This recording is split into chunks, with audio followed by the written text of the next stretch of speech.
রাধারানীর চরণে শতকোটি প্রণাম। আমার আজকের নিবেদন মন মন্দিরে ভগবানের অনুভূতি। হে প্রভু, তুমি সারাক্ষণ আমার হৃদয়ে বাস করো, কিন্তু তবুও আমি তোমায় অনুভব করি না।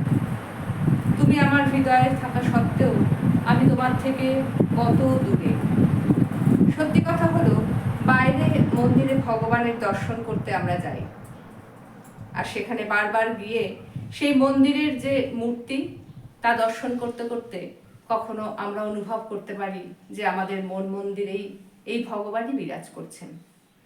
বাইরের মন্দিরের পর্দা তো পণ্ডিত মশাই, পুরোহিত মশাই খুলে দেন, কিন্তু আমাদের মন মন্দিরের পর্দা কে খুলবে? তা আমাদেরকেই খুলতে হবে। কিভাবে খুলব? শাস্ত্র মহাপুরুষগণ বলে গেছেন, বারবার তারা ভগবান অবতারিত হয়ে বলে গেছেন যে এই মন মন্দিরের দরজা একমাত্র সম্ভব খোলা ভগবানের সঙ্গ করে, সৎসঙ্গ করে, শাস্ত্র পড়ে এবং এই কলিযুগের সব থেকে সহজ উপায় নাম জপ করে। আমরা যদি প্রতিনিয়ত ভগবানের সঙ্গ করি, সৎসঙ্গ করি, সৎকর্ম করি, তাহলে আমাদের মন মন্দিরে যে ভগবান উপস্থিত আছেন তাকে আমরা খুব ভালোভাবে, খুব সহজে অনুভব করতে পারবো। মন্দির যাওয়া খুব প্রয়োজন। বারবার গিয়ে সাক্ষাৎ রূপে আমরা যখন ভগবানকে দর্শন করি, মন মন্দিরেও সেই ভগবানের অনুভব এসে যায়।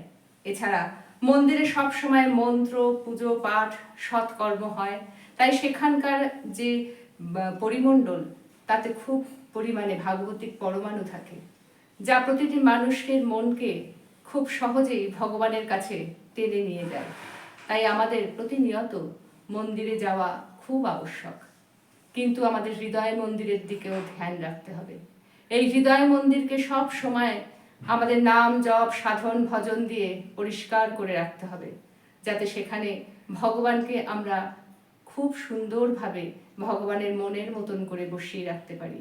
ভগবান সব সময় আমাদের হৃদয়ে আছেন।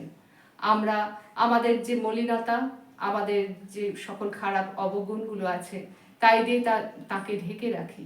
সেই ভগবানকে যদি আমরা পেতে চাই, সেই ভগবানকে যদি আমরা সবসময় অনুভব করতে চাই, কারণ আমরা তাঁরই অংশ, আমাদের মধ্যে উনি সবসময় বিরাজমান, সেটা যদি আমরা উপলব্ধি করতে চাই, তাহলে আসুন এই কলিযুগের সব থেকে বড় মহামন্ত্র হরে কৃষ্ণ মহামন্ত্র এবং যে কোনো নাম সর্বক্ষণ জপ করে যান। একটিও নিঃশ্বাস যেন আমাদের আর বাকি না যায়। এমনি আমরা অনেকটা সময় পার করে ফেলেছি। তাই আসুন আজ এই ছোট্ট ছোট্ট প্রচেষ্টার দ্বারা আমরা চেষ্টা করছি যাতে সবার মধ্যে আমরা এটা বলতে পারি, বুঝিয়ে দিতে পারি যে নাম জপ ছাড়া আর কোনো গতি নেই এই কলিযুগে। তাই সবাই নাম করুন। প্রতিটি প্রতিকূল অবস্থার মধ্যে নিজের জীবনকে দেখবেন খুব সহজে এগিয়ে নিয়ে যাওয়া যায়। বিপদ প্রতিকূলতা আসবেই, কিন্তু সেই সময় ধৈর্য রাখার যে একটা বড় ক্ষমতা, তা এই নাম জপই দেবে। তাই আমরা সকলে মিলে ভগবানের নাম জপ করি, সৎসঙ্গ করি, মানুষের মঙ্গল কামনা করি।